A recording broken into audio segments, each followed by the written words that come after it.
Lynn Smith is a former Today correspondent. She was an NBC and CNN anchor. Today she is the CEO of Lynn Smith Media and Communications, working with Fortune 500 executives. She is the author of her newest book, Just Keep Going. Welcome to the show, Lynn. Thanks for having me. I'm excited. Yeah, excited to have you on. Tell us a little about your personal life, some more about your work, and what motivated you to write the book.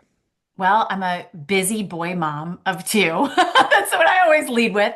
And I left the TV news business because I felt like I was more of a problem than a solution with the way that the news has devolved over time. I wanted to have more of a purpose. I wanted to help people. So I reverse engineered what it took for me to show up on camera with clarity and confidence and connect with an audience.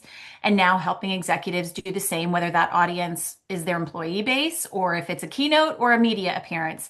And what I discovered in working with these really successful executives, they'd reached Fortune 500 companies. So, of course, they're successful. But fears is really what continued to hold them back from that next level, whether that was becoming a better communicator or having better executive presence, whatever it was, it drilled down to fear. Fear of being misunderstood, fear of saying the wrong thing.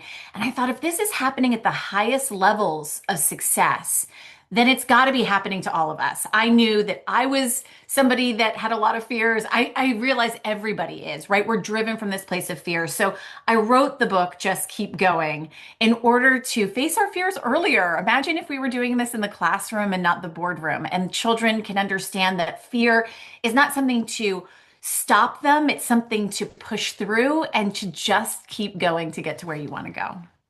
Just got to keep swimming, Lynn. Exactly. One foot in front of the other. And we need that message these days just as much as our kids do. 1,000%.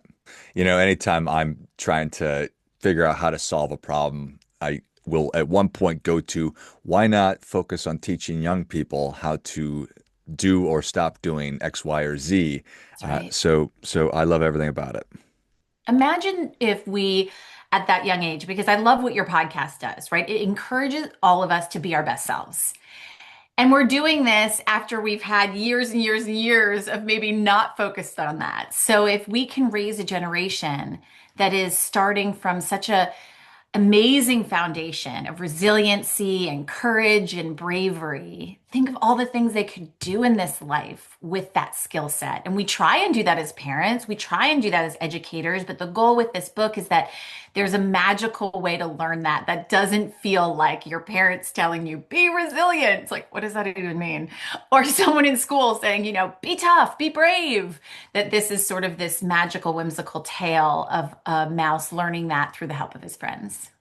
And isn't that the truth? We need to be able to show, not just tell. So what better way than a mouse telling a story? That's right. That's how they learn.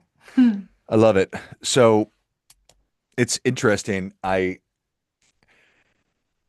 always fascinated by scale because the number one athlete in the world looks at the number 100 athlete in the world and thinks, well, they're not even close to my skill level. But I look at the number one athlete in the world and I think, oh my goodness, it's such a huge difference. So my point being that if you become a CEO of a Fortune 500 company, there's still lots of room for fear and growth within that, where somebody from the outside would look at that and say, well, they've already reached the pinnacle, but that's not necessarily the case. No, and there's such a personal development that comes from reaching the top. It can be very lonely at the top. You hear that expression, Hmm. and it truly is because you're surrounded by a lot of people that just tell you you're great. You know that there's always room for improvement, and you want to be able to show up and succeed for your teams. You are the visionary of your company.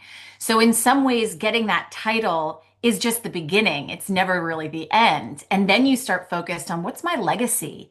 What is my impact here at this company going to be? What's the impact that will be felt for generations to come? And when you start thinking of it that way, that's when the fears start to sink in. Well, if I say the wrong thing, the stock price goes down. If I am misunderstood by employees, they're not going to have direction. And those fears are incredibly costly in business. I tried to sort of dig into the research of this in order to sort of pin down exactly what it is that's costing US businesses. And there was a Grammarly report that was done on the state of business communication. And it found that US businesses lose $1.2 trillion every year due to poor communication. Hmm. And it was rooted in fear. So it led to vague or overly complicated messages. And think about it. When you're afraid of not seeming smart, which is a legitimate fear that very successful people have, it shocked me too. I had an oncologist tell me that she was worried her audience wouldn't think she's smart. Somebody who's curing cancer.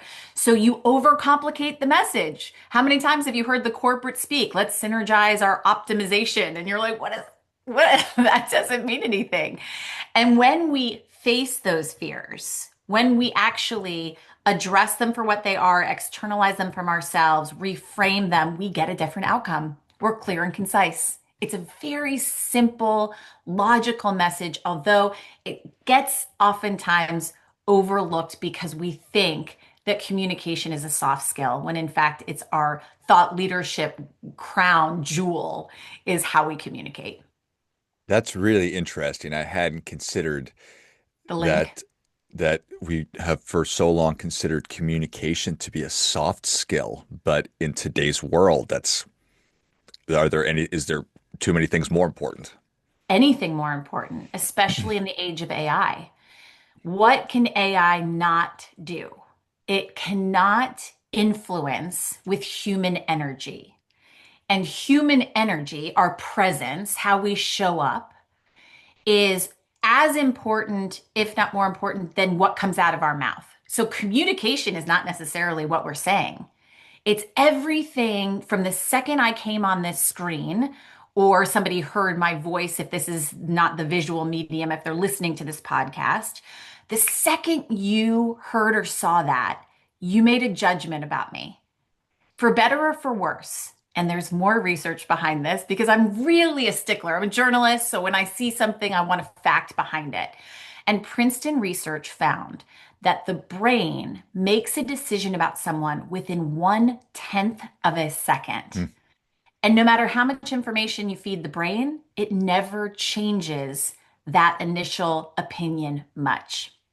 So by the time you've spoken, somebody's already decided what they think about you. I mean, can you believe that? I was boggled when I heard that. I was like, oh, I need to start reminding executives from the moment you walk into a room, are you bringing that energy that makes someone go, who is that? I need to know who that is. And now that's top of mind for them, 1/10 of a second. That is hard to believe, It but is. I totally I'll do. send you the research. I I totally promise do. I'm very big stickler on sourcing. Yeah, I think thank you. You know, I think I've intellectually always known that how you present yourself makes such a massive difference. Um, and you see those pictures of people in the 50s or whatever getting all dressed up to go on an airplane, and today it's the absolute opposite. So have we just stopped caring? Have we forgotten? A little bit of both. I think that there is a piece of us that wants radical authenticity, which I love. And I think that's great. Yeah. And you would never stroll into the boardroom in your sweats and a hoodie. You might get on a plane because you don't need anyone to make a judgment or an opinion about you. So that doesn't bother me as much as when I see a CEO go on CNBC or Bloomberg and they're not looking in the camera and the camera's shooting up their nose and their backdrop makes them look like they're in a prison cell. And I'm thinking to myself, like, whoa, your comms team needs to be fired. Anyone that will let you show up in that capacity is not protecting you, or you're not surrounding yourself by the people that understand every frame, every pose, every minute of human energy that is being put out into the wavelengths of the world, whether that's on television or on a Zoom call, matters. And so, for anyone listening to this, if you're not an executive and you're just wanting to show up for a wedding toast, or you're wanting to show up for a Zoom call that's a job interview, whatever it is, making things matter. when they matter most, when you want to make that important first impression. Every micro moment counts Yeah. And I think that we all know that. And we can certainly now. think back to those times where we did see somebody that just didn't look professional at all. Like, oh my goodness, like how does this person not know how to be on a Zoom call? Yeah, still happens. But for sure. And we all want to be ourselves. We can smell disingenuous, bad faith actors, which is probably one of the reasons that the news has devolved, like we talked about at the beginning, and why you wanted to leave the space. And I can't blame you for that. And we also want to be inspired and be confident in the people that are leading our country and the biggest companies and the people that we're working for and that we're trusting our career for. So we're threading that needle. Do people say, well, I don't want to have to feel like I'm on 24/7? Or what kind of feedback what's negative feedback that you get? When it comes to being out there, it's the constant content machine. It's the constant need to be feeding this narrative or the messaging of a CEO or an executive, whether that's on LinkedIn or it's in the boardroom. And it's the reality of the way that our businesses are now structured. We don't just walk into the office, have a meeting, and leave. We need touch points, continuous touch points, because people have such a short attention span. And over communication rather than under communication of what your core message is, what your beliefs are, and being consistent across platforms so that you're not saying one thing on LinkedIn and then your employees are seeing you on a town hall and you're saying something completely different. So while it's a complaint, it's a reality, and embracing it and making sure that you're showing up as the most authentic version of you in a consistent way is what's really key in this modern world. Thanks for nothing, Gary V. Thanks for nothing. Yeah, and he'll come drop an F-bomb to remind you that For he did sure. pretty well with it. Yeah, yes, Gary did really well with all of it. Yes. So now, kind of circling back on the fear thing, well, yeah, that everything you just said is kind of a scary thing, and I'm supposed to be showing up authentically, and but we are not fully cooked people. We are constantly Mhm. evolving and changing, so we're sort of having to build the airplane on the fly kind of a thing. Sure. And I think that that's, you bring up fear again. Let's just go through what it is that I work with executives to overcome that fear, right? So we named the thoughts your brain bully. So your brain bully is that inner critic. It's that voice that's saying to you, "Ugh, I've got to make more content. This isn't going to align. I don't have the right team. I'm starting over. What if I say the wrong thing?" All of those thoughts are the brain bully. And I have people name the brain bully, right? Like give it a name. Because we know through research, I'm not a psychologist or a brain expert, but through research, there is evidence that when we externalize that inner critic, we are able to see it so differently. So when you name it, you are one, addressing it and identifying it and acknowledging it, but you are then externalizing it from reality because 99.9% of those thoughts are either catastrophizing or they're just wrong. And then we claim what those thoughts actually are. They are prehistoric wiring code that exist within our human body to protect us from perceived threats. So if we think, what if I bomb this keynote? Then our brain is going to send all of those messages and wiring codes that will give us the shaky hands and the tight throat and the cramped chest because it really thinks we're about to be eaten by a tiger. So it sends cortisol and it does the amygdala hijack and all of those things to protect us. So claiming it for what it is that next step. And then we reframe the thought from, oh my gosh, I have to do this, to, I'm the CEO of a Fortune 500 company. I get to do this.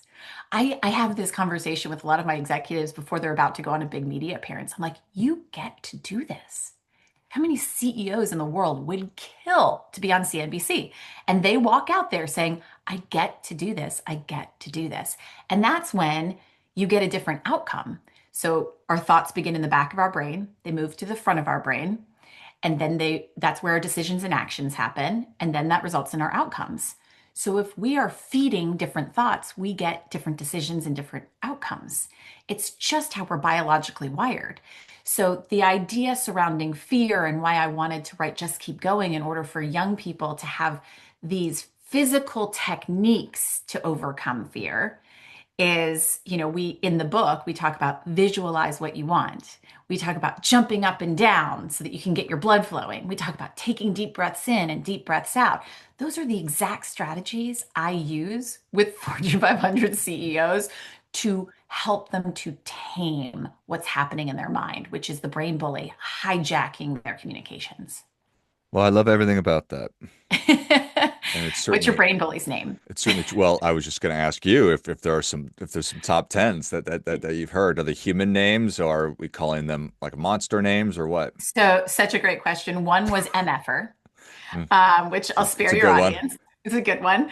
A lot of critical parents. We've got a lot of people that go with a critical parent.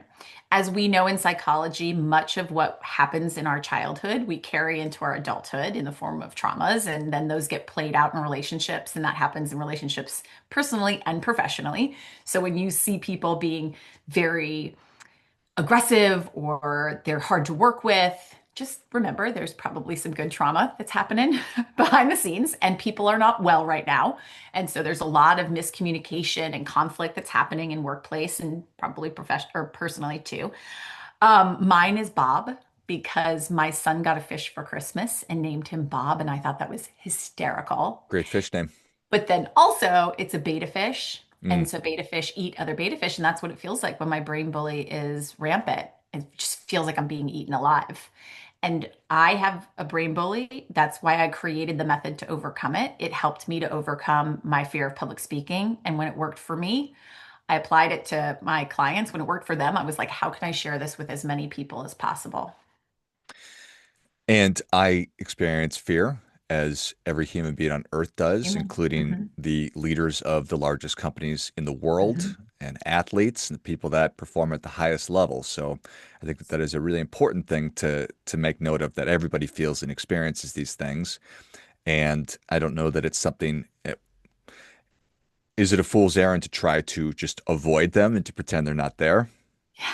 I think that's what we've done up until this point. So I'll put an asterisk. Every single one of us have a brain bully except narcissists and sociopaths because their brains are wired differently. So congratulations. You can say I have a brain bully that actually makes me human and normal. It also, I think that we, in the effort to ignore or silence, and I'm really big stickler about this, my method is not called silence your brain bully, it's called beat your brain bully because Mm. it's impossible to silence your brain bully. Our brains are doing what it's biologically wired to do. And so when you beat it, you are just feeding it different thoughts to biologically serve you instead of biologically attack you. When you ignore it, it only gets louder. It's kind of like putting a band-aid on a gunshot wound. It doesn't go away. And I hear so, when you're dealing with Fortune 500 CEOs and executives, they hear the word fear and that's immediate weakness and they Mhm. tend to reject it. Like, well, I'm not afraid of anything. And I'm like, okay, let's dig a little bit deeper. What are you concerned might happen? And they'll say, well, what if I say the wrong thing and the stock price goes down? Fear. What if people don't understand what I mean, therefore they're confused? Fear. They're maybe just not understanding that what their concerns are in fact fears. And so when we're messaging to them how to overcome this, we're not necessarily saying you're full of fears. I lead them to that place where they can say, "Oh, it's fear that I'm actually working from. It's not this thing that I've been trying to push away and ignore." And once they understand that, it's the awareness stage. And once you get through the awareness stage, you can actually do something about what they're really experiencing, which are communication challenges. So's, rambling, executive presence that's sending the wrong message. That happens a lot with executives. They're like, I'm getting feedback that I'm not happy with something when I'm perfectly happy with it. And that's body language. All of these things are how people come to me to solve that problem, but that's just their symptom. What their disease is the fear. And once we treat that, then I can give them the tactical solutions for their actual symptoms. It's that's just such a perfectly human thing that we Right. think that we can solve these, to your point, prehistoric problems by just learning a new way to talk about, whatever. It's just that no, you need to address your fear bully and brain bully, and Yeah. then you can incorporate all the important tools and tips and tricks and all that stuff. So, Yeah. It's the only place that I know how to get results because when I first started doing this, I was treating the symptoms. I started my company 5 years ago and I was, "Oh, okay, well, teach them how to talk in sound bites, teach them how to connect to the camera, teach them how to drill down their messaging." But I kept getting the same results. They're like, oh, that makes sense. But then you'd get on there and they'd ramble and say, and all the things. It wasn't until I asked them one question that was 100% consistently the same answer or a version of the same answer that I stumbled upon the reality of the brain bully and then how to treat it and overcome it.